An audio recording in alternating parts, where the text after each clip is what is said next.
आमदार बच्चू कडू यांनी सरकारला घरचा आहेर दिलाय। आमचं तिकीट जनतेतून ठरवलं जातं, काहींना तिकीट मागण्यासाठी दिल्लीला जावं लागतं असा टोला कडूंनी भाजप आणि शिंदेंना लगावलाय अशी चर्चा आहे। तर दुसरीकडे राष्ट्रवादीला बापापेक्षा नेता महत्त्वाचा म्हणत अजित पवारांना सुद्धा टोला हाणलाय। तिकीट दिल्लीवरून सेपूट हलवत हलवत जावं लागतं आणि मग त्याला काय काय कशा कशा पद्धतीने मुंबई दिल्लीला नेत्यासमोरच जावं लागतं। साहेब तिकीट द्या, जमलं मग आपलं। अबे काय साल्या मूर्ख आहे का आम्ही? तू तिकीट आणल्यावर आम्ही काय मत मारायचे?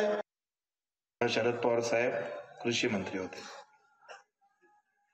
आता राष्ट्रवादीवाल्याला राग येईल, कधी आपल्या माणसावर येऊन बसलाय।